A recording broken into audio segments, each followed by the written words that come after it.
Got to keep on walking on the road to Zion, man. Yeah.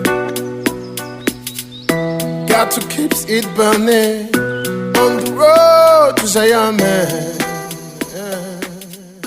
Hola oyentes de Radio Sefarad, volvemos a encontrarnos con Luciano Mondino en su sección Sionismo, no solo cuestión de judíos. ¿Qué tal, Luciano?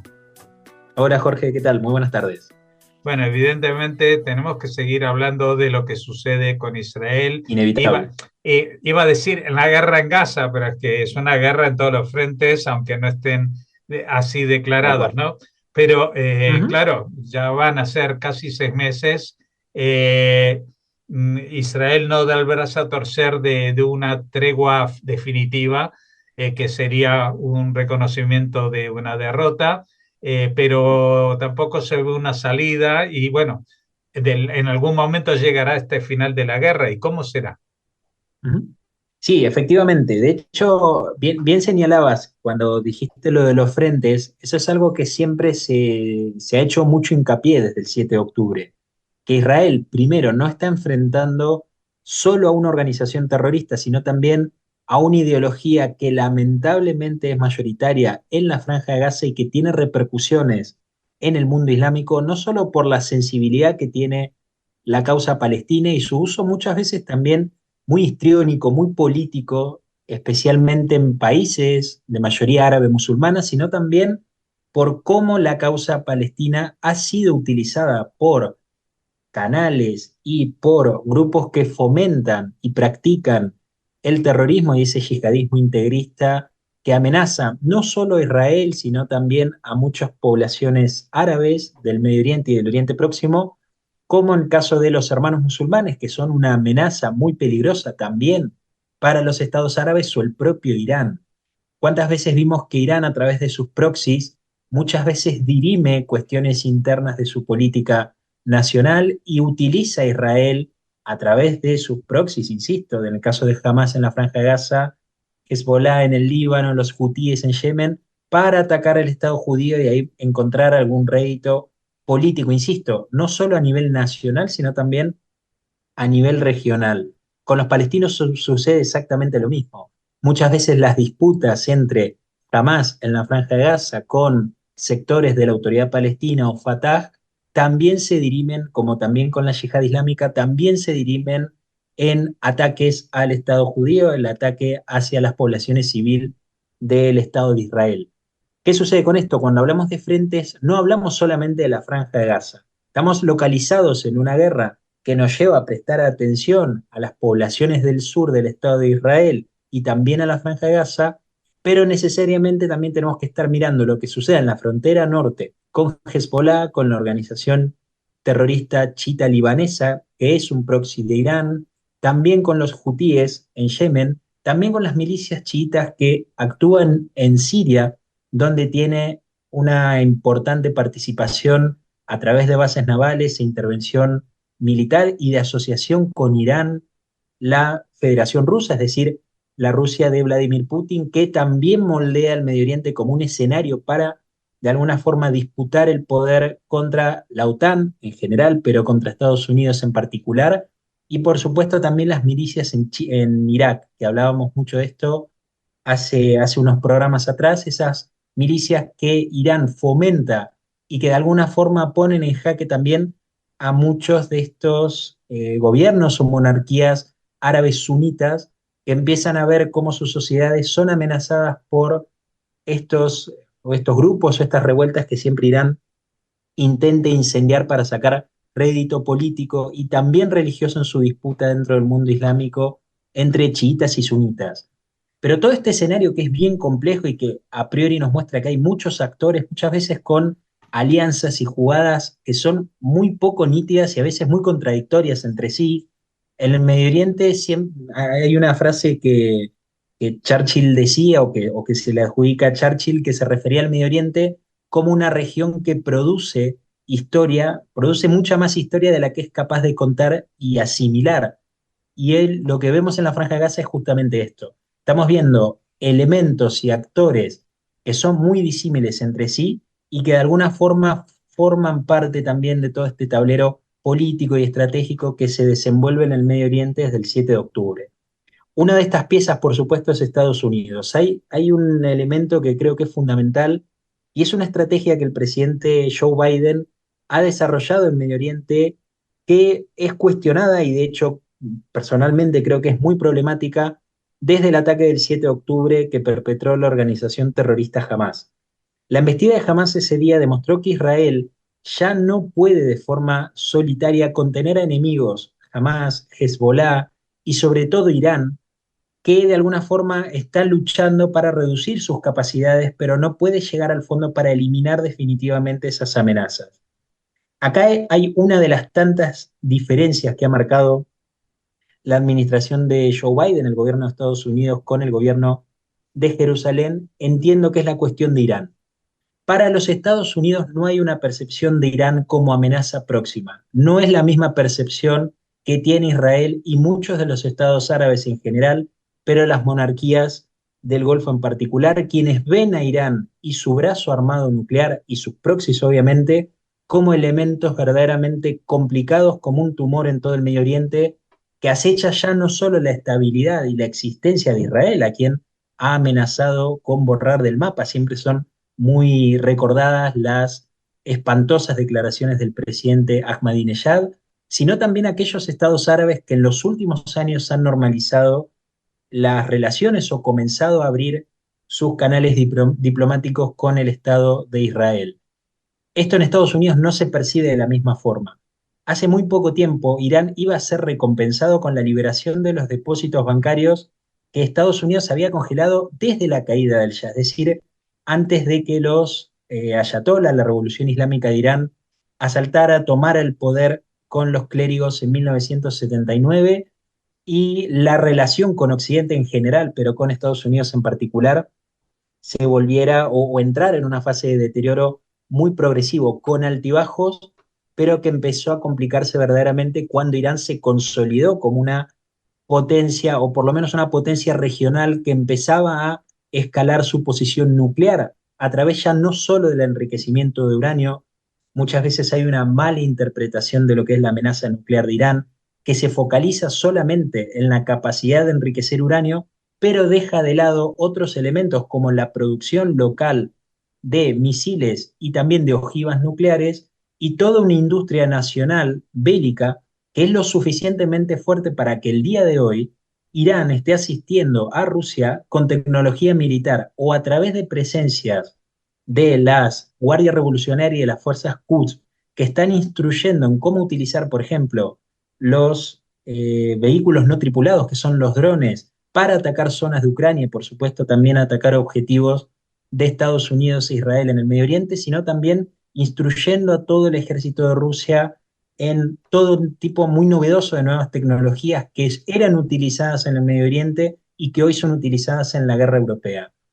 Sin embargo, el presidente Biden también envió en su momento a un negociador especial para tratar de negociar un acuerdo en el que Hezbollah se retiraría más allá del río Litani. Esto tiene mucho que ver con lo que ha sido las consecuencias o uno de los capítulos posteriores a la guerra del Líbano del año 2006, cuando la comunidad internacional intenta que Hezbollah se mantenga en un cauce controlado dentro de las fronteras del Líbano y que no represente un peligro próximo y una amenaza para el Estado de Israel. Volviendo a lo que decíamos al principio, esto se ha demostrado insuficiente. Hezbollah se mantiene en esos límites que la comunidad internacional pretende que la organización terrorista se mantenga, pero no deja de ser una amenaza directa a la seguridad de la zona norte del Estado de Israel. Lo que demuestra esto, hay casi 100.000 desplazados israelíes del norte que no pueden volver a sus hogares gracias a los ataques de Hezbollah. Sin embargo, a pesar de toda esta política de contención de los Estados Unidos, que no ha hecho nada para hacer frente a las capacidades reales que Irán tiene y de sus representantes para dañar no solo a los objetivos que considera enemigos del Medio Oriente, sino también por afuera, como también sus posibles repercusiones en la proliferación nuclear, es decir, esto que decíamos al principio, Joe Biden le ha exigido al único aliado efectivo en la región, que es Israel, que haga concesiones y que limite su campaña dentro de la Franja de Gaza, su campaña militar. Incluso en el escenario óptimo, la administración de Joe Biden le ha hecho mucho hincapié al gobierno de Jerusalén que la seguridad de Israel iba a estar comprometida si finalmente se daba una suerte de victoria total y victoria completa. Esto se ha visto y ha quedado muy relucido en la última participación de Estados Unidos en el Consejo de Naciones Unidas. Y acá hay algo que creo que es central. Mucho se habló del no veto, de la no utilización del veto de Estados Unidos para, de alguna forma, defender la postura de la operación militar de Israel en la Franja de Gaza. Ese no veto que Estados Unidos aplicó ha sido ajustado a un artículo, que es el sexto de la Carta de Naciones Unidas, que no vuelve ese no veto vinculante. Es decir, Estados Unidos no ha apoyado un detenimiento de la operación militar en la Franja de Gaza, que en términos prácticos es muy difícil de llevar, porque un cese al fuego o un alto al fuego, incluso un cese operativo, no es algo que se logre de la noche a la mañana, sino que lleva un tiempo para de alguna forma replegar toda la capacidad militar que se ha desplegado en el terreno, sino que también sostiene que el final de la guerra también va a estar atado a condiciones. Una de esas condiciones es la limitación de la operación militar en la Franja de Gaza, que creo, e insisto, que es uno de los elementos que más separa a las administraciones de Washington y de Jerusalén al día de hoy. Sin embargo, en las últimas semanas se ha vuelto cada vez más claro que el presidente Biden ahora sí que está preparado para evitar que Israel opere en el sur de la Franja de Gaza, especialmente en Rafah y en la zona de la frontera con Egipto, que son territorios muy sensibles, ya no solo por la cantidad de desplazados gazatíes que hay en el sur de Gaza, muchos de ellos provenientes o casi la totalidad proveniente del norte, sino también porque está muy cerca de la ruta de Filadelfia, uno de las áreas más sensibles, pero que en concreto y en términos militares y de lo que representa la amenaza más próxima de Hamás, es allí donde se reservan todavía 3 o 4 de los últimos batallones de Hamás en toda la Franja de Gaza. Es decir, cuando Hamás lanza su ataque, inicia la guerra el 7 de octubre, Israel contraataca, se defiende con una operación militar que primero fue de ataques de aviación y luego incursionó militarmente en el territorio de la Franja de Gaza con el traslado de tropas y de reservistas. Sin embargo, la cuestión del sur todavía queda muy supeditada a lo que estimo que creo que hay una, de alguna forma, sobreactuación muchas veces de los Estados Unidos de apoyar las intenciones de Israel, muchas veces converger en sus intereses, pero no dar espacio o de alguna forma marcar diferencias a cómo llevarlo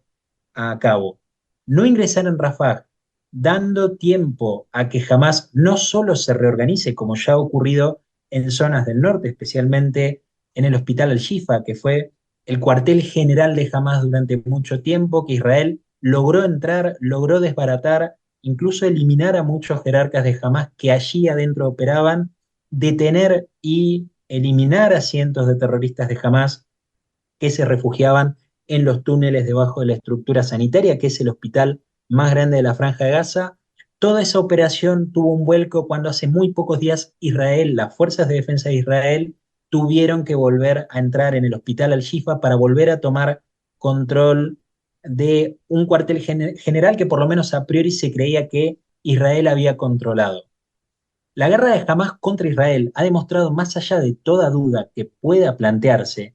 que jamás, incluso podríamos hablar también de Hezbollah, sumar a Hezbollah en esta ecuación, es mucho más poderoso en términos militares y de capacidad de daño y de resistencia que cualquier Estado árabe en general, pero en particular de Egipto y Arabia Saudita, que son de alguna forma los estados árabes que mayor capacidad militar creíble tienen en el Oriente Próximo. Ninguno de estos dos estados, en caso de una guerra directa con el Estado de Israel, habría resistido casi 6 meses contra un ataque israelí de esta envergadura.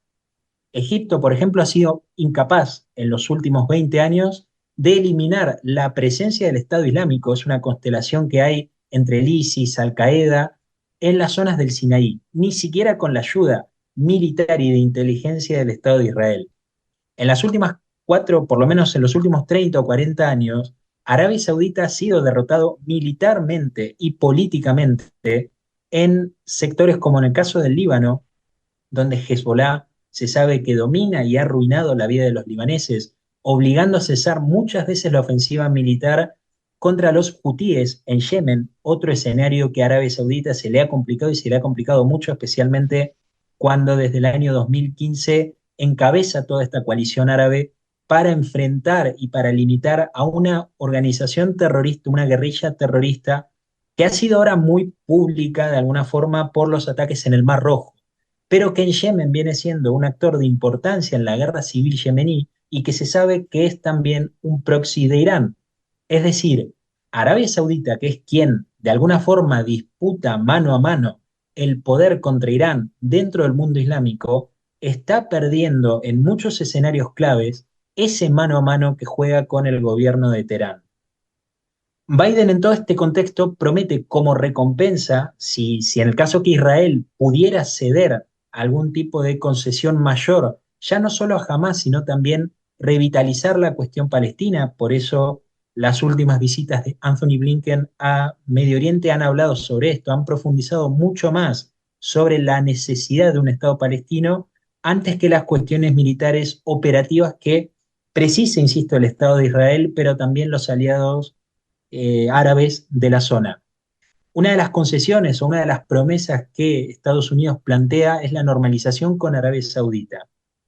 Ahora, la pregunta que es, de alguna forma, empieza a hacer o empieza a dibujar una conclusión es, si Biden no permite que Israel derrote completa y totalmente a Hamas dentro de la Franja de Gaza, es decir, eliminar su poder militar, eliminar su poder gubernamental, eliminar todos los canales, incluso los subterráneos que son los túneles, que tiene Hamas en lo largo y ancho de la Franja de Gaza, ¿para qué serviría una normalización o para qué podría resultar significante si la amenaza que es Hamas, o sea, Irán, junto a aliados de la hermandad musulmana y sus representantes, que son los que comentamos al principio, representan tanto para Israel como para Arabia Saudita? Esta debilidad que está mostrando el reino saudí creo que es un elemento que va a ser determinante por lo menos en las próximas semanas, pero obviamente en los próximos meses también, en el cual hay un serio peligro. Arabia Saudita tiene una debilidad estructural, es decir, es muy importante la percepción de debilidad que puedan tener los actores del Medio Oriente en una región que es sumamente práctica y pragmática en su desarrollo ya de política exterior, pero también de la política interna de los países y de las campañas militares. Arabia Saudita está mostrando signos de empezar a sentir una debilidad, especialmente en los Estados Unidos, que lo lleva por su sentimiento de indefensión estructural que viene desde hace mucho tiempo, te diría casi desde 1932, cuando se reunifica todo el reino saudí, empieza a ver ese desgaste que tiene o esa política dubitativa de los Estados Unidos con un Joe Biden más enfocado en su política nacional, en su política interna, es decir, sostener un equilibrio muchas veces con aquellos sectores que son no solamente antisionistas, sino también profetamente antisemitas, que traspasan la línea de ese antisionismo para incursionar de forma muy libre en el antisemitismo más tradicional y más clásico, que se vuelca en redes sociales, se vuelca en medios de comunicación, se vuelca también en creadores de contenido de medios digitales, y que se transfiere en esto, se transfiere en una Arabia Saudita que ve a Estados Unidos muy dubitativo en su respaldo contra Hamas e Irán.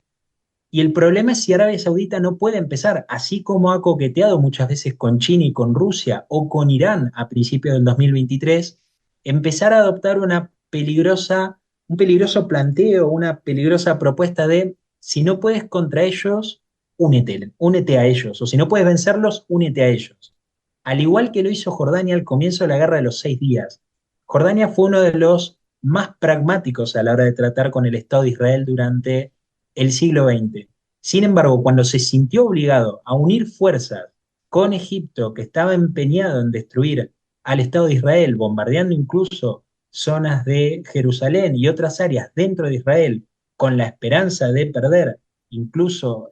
o de dañar en la mayor capacidad al reciente Estado judío, el reciente Estado moderno judío, Jordania se subió a esta ola que de alguna forma significaban todos los ejércitos árabes y planteó una nueva postura que luego más tarde abandonarían casualmente por los giros que tiene la historia en el Medio Oriente y en el mundo, que tiene la política también. Entonces, esa debilidad de Arabia Saudita frente a Irán y su representante Houthi, especialmente, que es un factor de desestabilización muy grande para el reino saudí, se puede ver por lo que decíamos, la poca o nula participación que tuvieron Egipto y Arabia Saudita en el control del Mar Rojo, especialmente contra los hutíes, y de alguna forma los informes de prensas oficiales que estos países mismos han dado a través de sus ministerios de Asuntos Exteriores, en donde anuncian o de alguna forma defienden la libre navegación, pero no o evitan de alguna forma entrar en lo que es el problema de seguridad al que se enfrentan estos estados. La única respuesta que sí creería que ha sido con capacidades creíbles ha sido Egipto, que ha participado un poco más, pero que no ha tenido, por lo menos en lo que creo, una participación sólida en limitar las expresiones más bélicas de la República Islámica de Irán dentro del Medio Oriente y especialmente en la zona del Mar Rojo. Entonces, vetar una victoria de Israel, permitir o de alguna forma impedir que Israel logre una victoria total contra Hamas, socava, si no creo que destruye totalmente, la lógica que tiene las doctrinas de normalización, que están basadas en la creación de una coalición de Israel y los estados árabes sunitas contra Irán. Y acá están, para ir ya terminando con esto, los acuerdos de Abraham. Los acuerdos de Abraham sí que son políticos, son diplomáticos, son culturales, pero necesariamente son de seguridad y estrategia. Dentro de los acuerdos de Abraham están los foros del Negev, que fue la expresión clara que tuvo Israel y los estados árabes sunitas de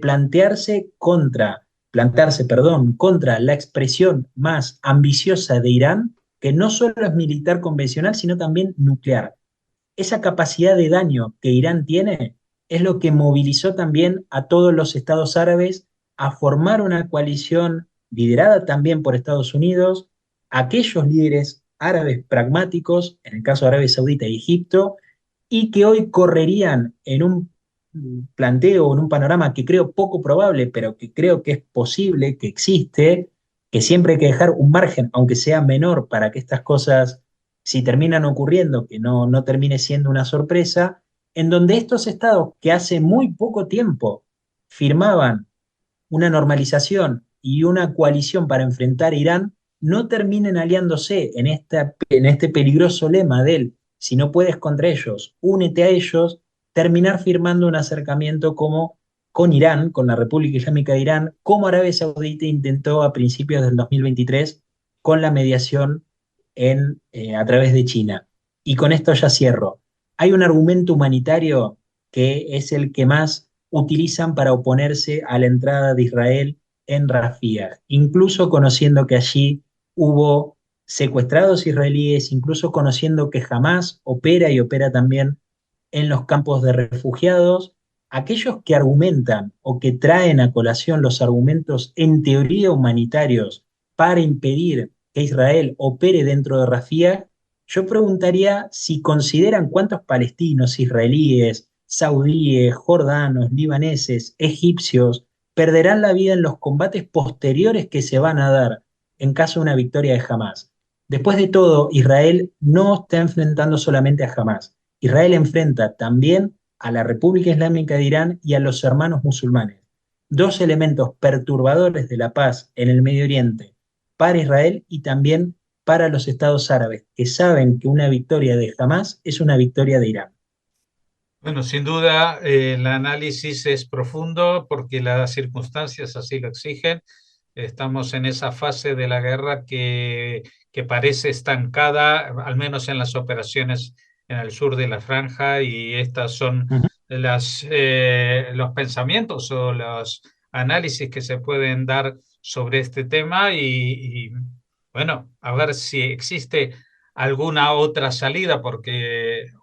existe alguna alternativa a una operación en Rafah. Esto sería de bajar directamente los brazos a Israel y decir todo lo que hemos hecho no va a servir para nada. Y le alzamos el brazo como ganador a Hamás y a todos los grupos que se van a ir sumando. Pues Así es. seguramente necesitaremos seguir con estos análisis, así que vamos a volver a convocarte dentro de 2 semanas. Muchas gracias, Luciano Montino, y hasta la próxima. Gracias, Jorge. Buenas tardes. Hasta la próxima.